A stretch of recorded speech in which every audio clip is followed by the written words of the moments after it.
What part of the Wraith makeup do you find the most unpleasant? The most unpleasant? It's so funny because I was just on set and I find the neck piece because the mask goes around. It's a full neck. Wow. And yeah, it goes right down to the collarbone and then over the head. And I can't tend to be sort of a chatty jokester, and when I laugh or do whatever I do, small back hairs get torn off because Oh no. so I'm like, that's the strangest aspect, is because it's all glued down. When you're like frown and parts of your shoulder, shoulder, you're like, Am I coming undone? yeah, it's because it's all glued together, so it all moves together, right? So that's an interesting aspect. But I find if Todd Masters could make it any more comfortable, I mean, he would. Like, I really don't find. I wear corrective lenses myself, so putting the second pair of lenses on sometimes can be irritating, but I don't find any parts of the costume to be unbearable. The teeth? You know what? I find them pretty fun. Really? Talking to me sounds pretty funny, but those have morphed as well. Like, those have evolved. The teeth originally were very, I want to use the expression Ferengi style, like really heavy Chiseled. and big, and once they're in your mouth, they just fit on your teeth. So there was the cumbersome, you sounded like... Oh my, it's a restaurant. Yeah, what is this? So, but those have evolved now as well, and they're much thinner, much lighter, so... Interesting. Yeah. We learned in Allies that there are actually multiple keepers, which was something that not many fans imagined, because like there was probably one queen, probably one keeper, but that's not the case. Yeah. What sets them apart from the queens, both in terms of duty and personality? I get the feeling that to a certain degree they're a dead man switch for the hive ships. Yeah, I think that what differentiates the keepers from the queens is that the queens have more of the, how you would say, like the keeper protects, the keeper takes care of, more nurtures the hive itself, whereas the queen is in control of it. The queen is more based on taking care, or how do I want to say this, like taking care of the country versus like taking care of her hive, taking care of it and moving them where they need to go based on her, or based on what they need to feed, to relocate, to find whatever it is. Whereas the keeper was much more of that intern, someone, okay, I designate you to watch us while we all sleep. And then you wake us up when it's time for me to be the boss, like when I need to rule. Do you know, is that where I'm making? So the queen She's is the more president. Sovereign. Yeah, it's more of a sovereign, and her role is to really move the hive in whichever direction they're choosing. Whereas the keeper was more just about protecting them while they slept. Making sure nothing happened to them, making sure that they woke up on time, that kind of thing. Time for bed. Time to be bossy, everybody up, like something like that. So, Wow. Yeah. Martin Giro, my- excuse me. Oh no, that was my take on them. So. Martin Giro told us that some groups of Wraith had awakened and realized that there is enough food and are going back to sleep, actually. What is the keeper's purpose after the Wraith are awake? And do they become obsolete until the next hibernation cycle, or do they continue to monitor the hive ship like Homeland Security would a nation? Yeah, I think it depends, like, where my understanding of it too is depending on whether the hive moves, so that you have this is the hive, and the hive just goes where the food is, the whole ship, because they are organic and they are, right?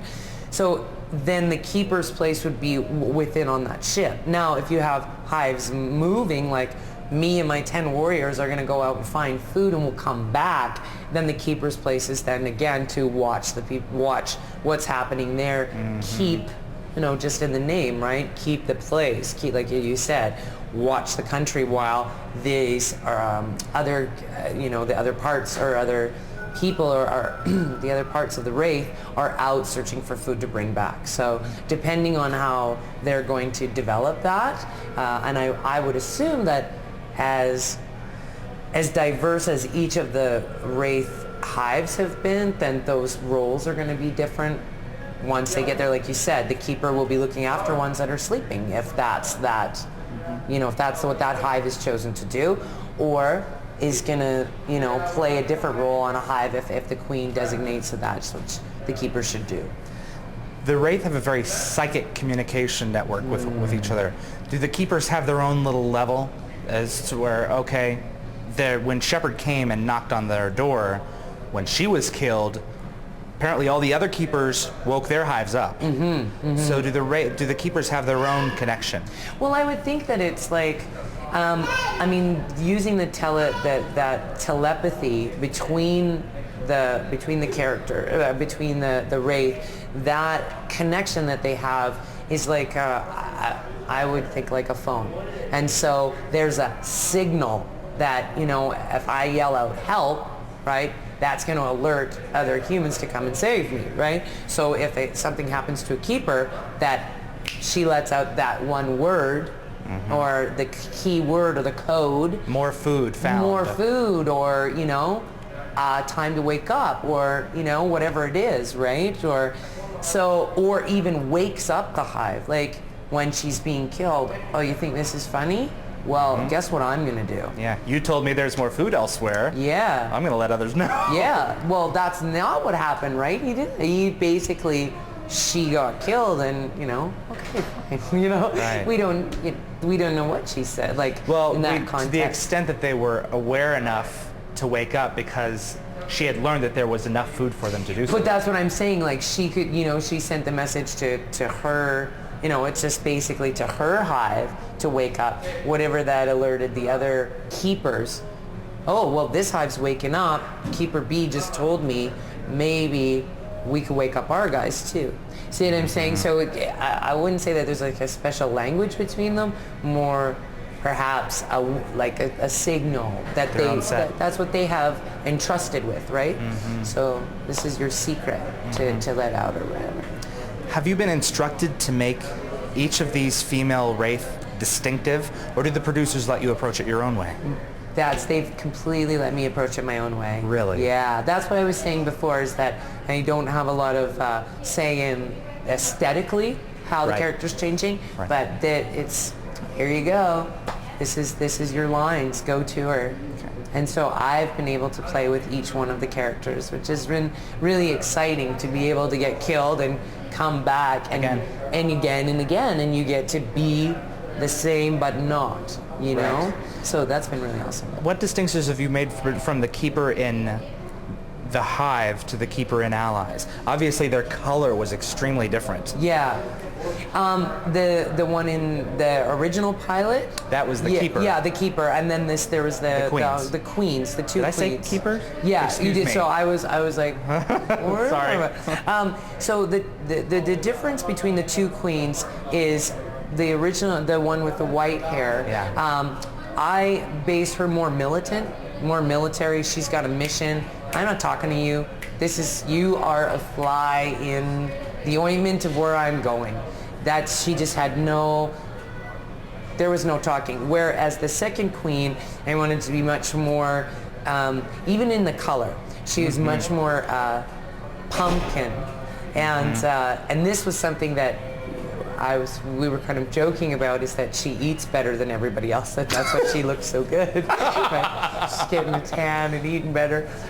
So I took her approach to be how I wanted to present her was much more behind the scenes, like trying to figure out, much less, more manipulative, almost more feminine, and you see the character's physicalities have changed as well. She's much more feminine, and I wanted to play that way, that kind of like, come here, sweet child, yes, yes.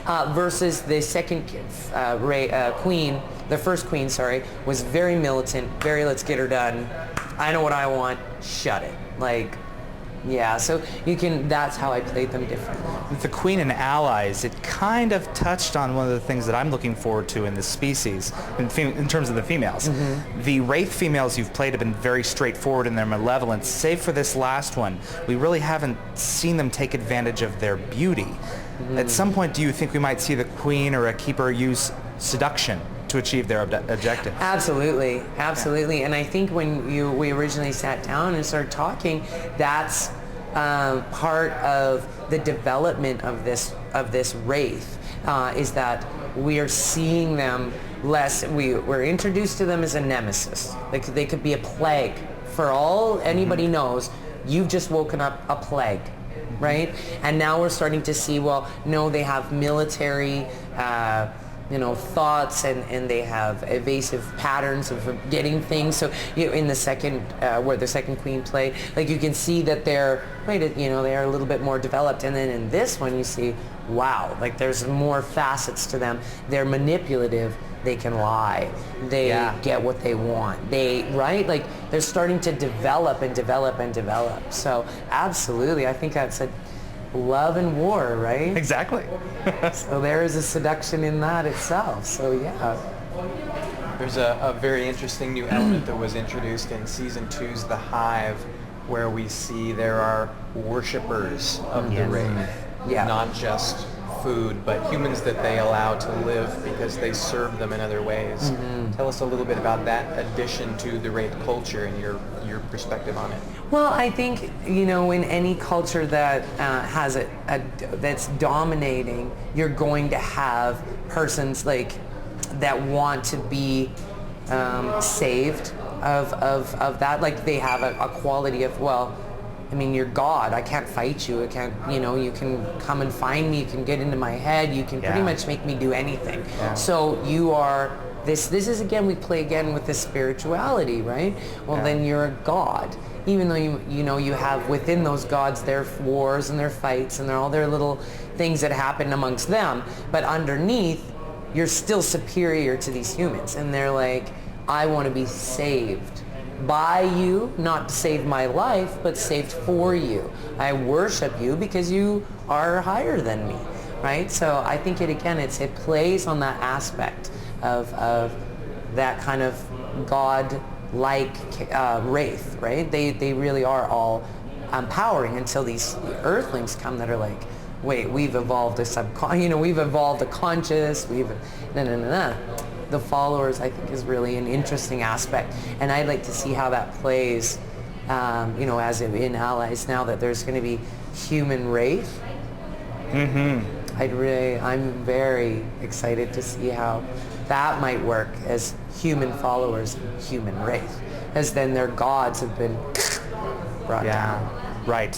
That could have a great impact on the Wraith because, these are their food, and these are the Wraith. What's this? And what's this? Exactly. Who's Michael? Yeah. Right? What does he... He's like a demigod, like a semi-god, and he doesn't fit. So I think its storyline is taking a really interesting turn. I think it's a really neat way they're going, for sure. What does that do to the followers? Like, where's their line of define, you are here and I am here? Like... So I think it'd be a really interesting place to go. He has no home because he's not accepted amongst humans. And the Wraith aren't going to give a second thought. No. So what is he going to do? And the followers and there's a whole... Yeah. It's going to be a really interesting character, Michael, I think. How well have you gotten to know James Lafazamos? Oh, he's awesome. He's awesome. An amazing individual. As the whole cast is. It's been a really great experience with everyone. James, him and I there, 4:30 in the morning. So, there's a different bond, obviously, with that. And when I say, I think I just tore off an eyelid, he can say, yes, I think I did too, there's the camaraderie within just that, right? But an amazing individual, absolutely amazing human being. vegetarian as well. Like we Really? share the same likes in music. So yeah, it was really interesting. I have a funny story about meeting him. When we first got our contacts fitted, have you met James? No. No. Well, I've been living in Vancouver for 5 years or whatever it's been. And walked into this eyeglass place, and there stood a man who was 1 degree my brother by every shape, way, and form. I mean, we look identical, and we both were like, where have you been? Like, Really? I've never seen him in Vancouver, and yet we have the same height, facial structures. It was really, really interesting to think, my God, where have you been? You look so freakily like me. I need to talk to my mom. Like, yeah. What's wrong with this picture? What's wrong with this picture? But yeah, we look very, very similar. Similar bone structure. And so, I mean, a good cast, obviously, like the two of us to play these two characters. Yeah. But freaky for us, like we were like, wow. Right. I understand you're a yoga instructor? I am, yeah. You are. Does any of your training complement or inform the movement of a female wraith? Absolutely. Really? Everything, yeah. When you start to change the physicalities of the body, then the alignment of the body, the anatomy, starts to change. Mm-hmm. It played a stronger role when I had really cumbersome hands, because your center of reach and these things change. And so with yoga, being able to ground and being able to find that place, and then move the body from that core spot. So yeah, it's definitely played. And I can sit in meditation for a long, long time while they play on your face, right? I'll be darned. So yeah, you can sit and be quiet I know it seems difficult that I could be quiet for any amount of time, but yes. Well, in meditation, you're also composing yourself as well for this Yeah, character. and you just chilling out in that space. So I'm sure that plays, for me, it certainly plays a big part of the patience that goes along with prosthetics, and being able to sit for that many hours and have people playing around you, and you're just not in a space of being bothered by it. So a lot of alien shows have a lot of aliens that are very humanistic, right? And I think that by keeping everyone very much the same, or all the race the same, it's differentiating that race. We don't have names. We don't need names. No one talks to us. We are superior to everyone, so we don't need a name. So I think it's a way of differentiating the rules of that society, or the way that society works, versus, say, a human society. Yeah, where we're very individual, where we're these hives are moving around in course of finding food for the hive. The queen's not looking out for herself. This person's not looking out for themselves. So it's, I think that all of us looking alike is a way to differentiate, again, that race, that this is a different race.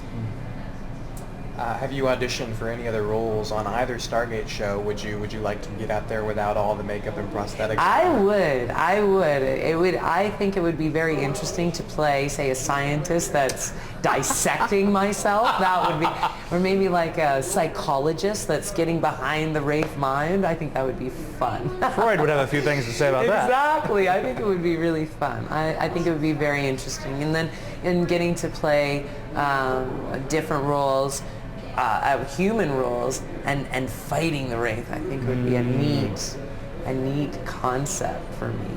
Awesome. For sure. Do you have a message to viewers who are going to be watching you for, hopefully, potentially, seasons to come? Keep watching. Yeah. Love the show. Just love it. It's an amazing show. So, yeah. We need to be seeing you at conventions. That would be fun. I would like to get out and meet a lot of the people that watch the show and get feedback. Even just sitting here with the two of you, I'm getting to see what people are picking from the show. Like I said, what do I like about sci-fi? What do people like about our show? Why is Stargate on for 9 years? Why has SG-1 lasted that long?